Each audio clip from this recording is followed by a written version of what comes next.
Assalamualaikum warahmatullahi wabarakatuh. Kembali lagi bersama Desop Ciamis. Kali ini saya akan mereview dan tes KLS PCX 160 untuk pemasangan di Scoopy Donut yang generasi pertama ya, atau yang kisaran tahun 2017 sampai 2020 ya. Nah, ini untuk pemasangan sendiri sebetulnya bisa juga di motor lainnya ya.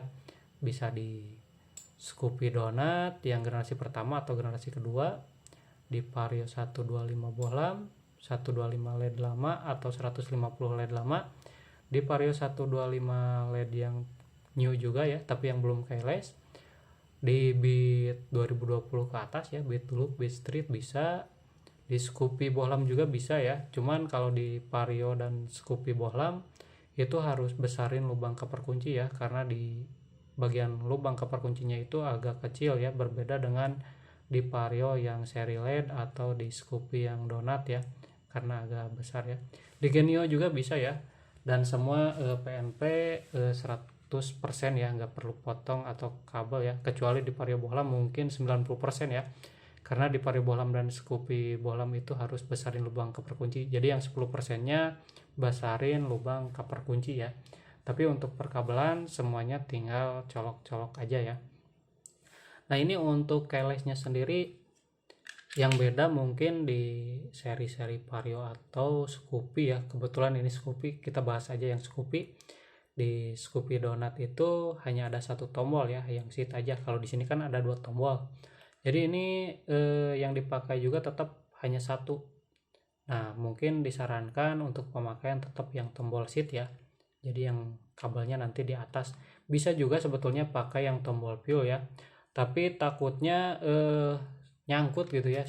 Soalnya beda peruntukan ya. Kalau fuel itu untuk buka tank ya. Nah, kalau yang mau yang pakai yang atas atau yang fuel itu pakai yang bawah ya. Kalau yang seat yang atas.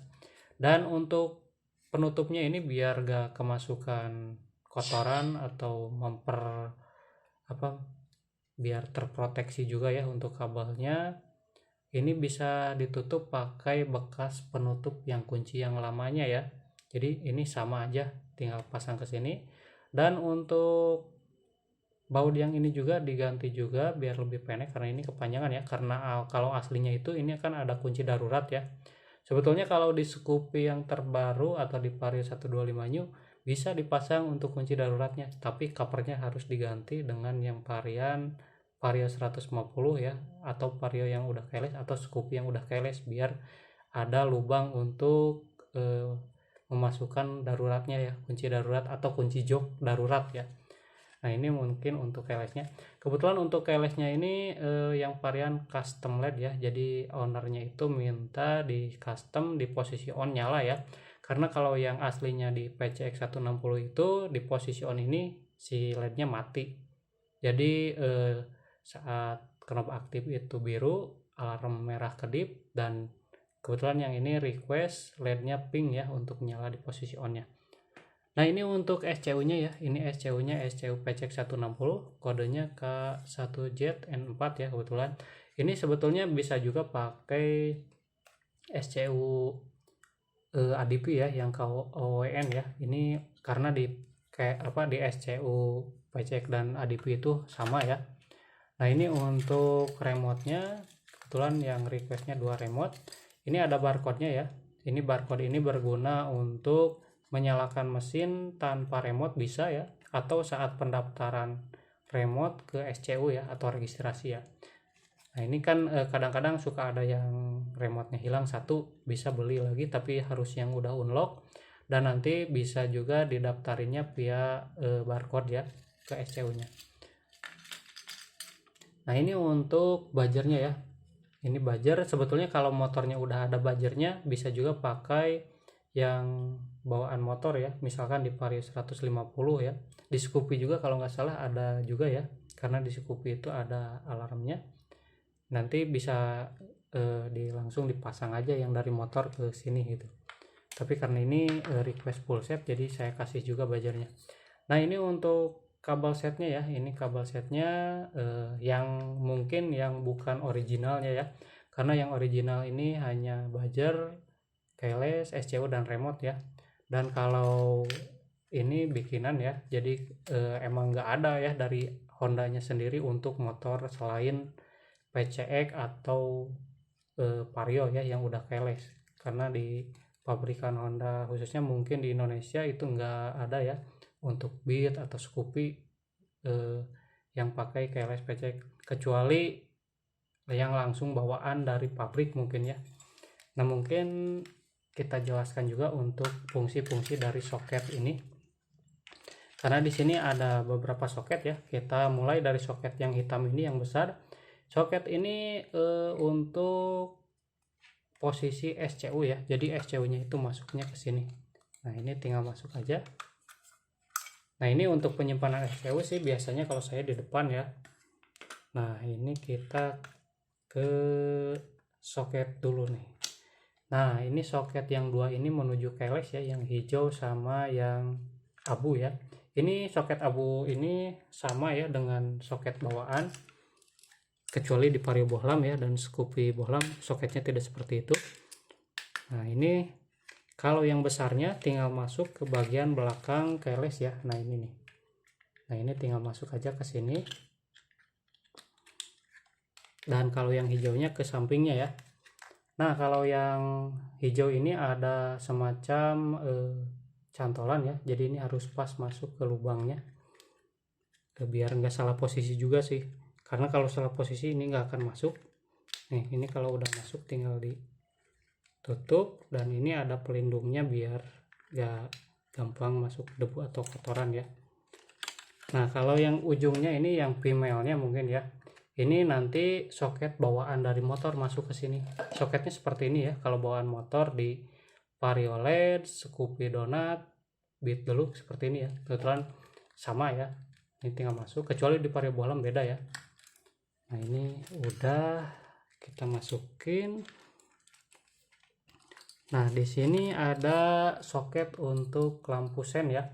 Jadi ini tinggal colok aja, nggak perlu diselip ya. Kalau ini udah saya bikinkan juga. Nah nanti yang bagian ini dari motor masuk ke sini, dan yang ini masuk ke reflektor ya. Ini kebetulan saya tes dulu pakai lampu Eagle E ya. Ntar saya cari dulu lampunya ya. Oh ini nih.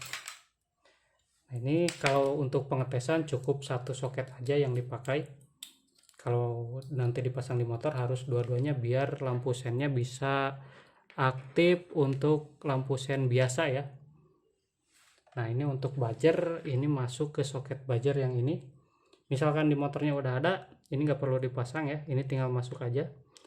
Kalau order di saya juga bisa request tanpa buzzer ya, untuk harganya juga dikurangi juga. Nah sekarang yang bukan terakhir, nah ini nih, ini ada kabel hitam putih ya, ini massa, ini bisa langsung dibaut ke rangka untuk dapat massa atau arus negatif. Nah yang ini ada 3 rumah sikring ya. Nah ini dari ketiga rumah sikring ini yang ada kabelnya cuma 2 ya. Kalau yang ini untuk penyimpanan atau sikring cadangan aja, jadi ini nggak ada kabelnya. Dan kalau yang 2 ini ada fungsinya ya. Kalau yang biru kabel hitam ini yang paling kanan, ini fungsinya untuk pengaman, jadi ini harus tertancap ya, atau harus ada sikringnya. Kalau ini dicabut nanti si keyless-nya nggak akan aktif ya, karena nggak dapat arus.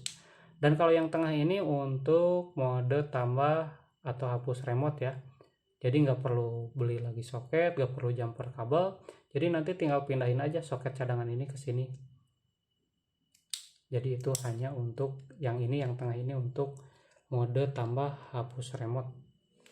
Nah ini semua sudah terpasang ya. Nah sekarang kita tes ya. Kita tes dulu pakai yang nggak ada emblemnya ya. Ini yang dikasih emblemnya cuma 1 ya. Nah ini masih merah, kita tes dulu. Yang ini juga masih merah ya. Ini belum connect ya, karena dua-duanya merah. Kita hijaukan yang ini nih, yang 1 yang nggak ada emblemnya. Ini kalau udah hijau, asalkan dekat sekitar jarak 2 meteran lah, ini masih bisa connect ya, 1 sampai 2 meter. Nah ini ketika ditekan akan nyala biru ya. Ini nyalanya kalau didiamkan itu akan kembali mati ya. Mungkin ada sekitar 15 sampai 20 detik akan kembali mati kalau tidak diapa-apain ya, atau kalau tidak diputar selama remote mendekat. Tapi kalau remote menjauh atau dimerahkan, ini akan langsung mati ya. Nah, ini udah mati karena tidak diapa-apain ya. Tapi selama remote dekat dan masih hijau, ini tinggal ditekan aja lagi dan akan kembali aktif. Kalau mau putar selama berwarna biru, ini bisa diputar kemana-mana ya, bisa ke seat, ke on, ataupun kunci stang. Ini kita putar. Nah, ini di posisi seat, nah ini di posisi on ya. Dan kalau di posisi on ini, karena ini custom, ini akan nyala ya. Ini kebetulan request warna pink ya. Ini karena di kamera jadi agak-agak silau gitu ya. Kalau dilihatnya tanpa dari kamera, ini enggak silau seperti ini ya. Nah, ini selama di posisi ini nanti si kelistrikan juga aktif, udah bisa starter ya, udah bisa jalan gitu ya. Nah, ini kalau udah beres pemakaian, ini tinggal diputar aja. Nah, ini akan kembali berwarna biru. Nah, ini seatnya ya untuk buka jok. Nah, ini di posisi off-nya. Kalau mau ke kunci stang itu tekan lalu diputar. Nah, ini yang nanti yang masuk ke rangka untuk mengunci stang, dan ini yang di baut di rangka ya, yang dua baut ini. Nah, ini kalau misalkan remote menjauh atau dimerahkan, ini akan langsung mati ya. Nah, ini kebetulan barusan bebarengan dengan detikan yang itu ya matinya. Kita ulangi aja lagi. Oh, kita hijaukan. Lalu kita merahkan. Nah, ini akan mati sekitar 2 detikan ya setelah dimatikan. Tapi kalau tidak dimatikan atau tidak menjauh remote-nya, ada jarak sekitar 15-20 detik ya. Nah, ini kita hijaukan lagi. Sekarang kita tes untuk alarm dan answer back ya. Karena ini satu tombol, jadi ini akan kalau mau answer back akan langsung mengaktifkan alarm ya. Ini kita tes. Nah, ini ketika ditekan akan kedip ya di lampu sennya, dan si knob akan kedip merah, itu tanda si alarm aktif. Kalau ada getaran atau kesenggol atau dipindahkan, ini akan bunyi ya, dan si lampu sennya akan kedip.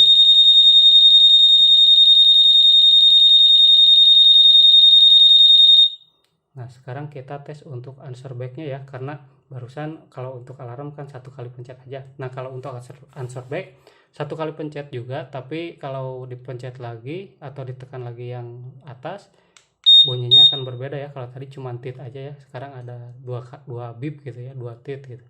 Nah, untuk menonaktifkan alarm ini harus dalam keadaan remote-nya hijau ya. Kalau remote-nya merah ini nggak bisa diaktifin. Nah, kalau udah dihijaukan, jadi ini untuk menonaktifkan alarm akan sekaligus mengaktifkan knob ya, dan langsung bisa diputar gitu. Tapi kalau dari kunci stang harus ditekan dulu ya. Nah, sekarang kita matikan yang ini ya, kita tes yang ini. Yang ini masih merah ya, yang barusan udah dimerahkan. Nah, ini hijau. Nah, yang ini connect, kita langsung merahkan saja. Karena untuk cara kerja atau cara pakai seperti barusan ya. Ini sekarang kita tes yang answer back-nya ya. Tekanan kedua bunyinya baru berubah ya. Nah, mungkin untuk review kali ini sampai di sini dulu ya. Kalau ada yang mau pesan bisa langsung ke Shopee saya ya, bisa juga di Tokopedia saya ya. Cuman kalau di Shopee harganya agak berbeda ya dengan di Tokped, mungkin beda 100.000 ya. Karena kalau di Shopee adminnya agak lumayan besar, kalau di Tokped kebetulan yang saya belum bisa verifikasi, jadi harus bayar ongkir ya. Jadi saya kurangin, ada perbedaan ya 100.000. Nah, mungkin itu ya Om ya untuk teman-teman semua. Terima kasih yang selalu setia, dan terima kasih juga yang udah nonton, udah follow ya, udah support juga. Kalau ada yang mau order tinggal saya nanti kasih linknya di Shopee ya, di YouTube ya, di link Shopee atau link Tokpednya, tinggal diklik aja. Terima kasih semuanya. Kalau ada pertanyaan boleh komen-komen, atau mau sharing-sharing juga, insya Allah saya balas ya kalau saya buka YouTube-nya, karena saya jarang buka-buka YouTube sih. Mungkin segitu dulu ya buat review kali ini. Terima kasih yang sudah setia. Assalamualaikum warahmatullahi wabarakatuh.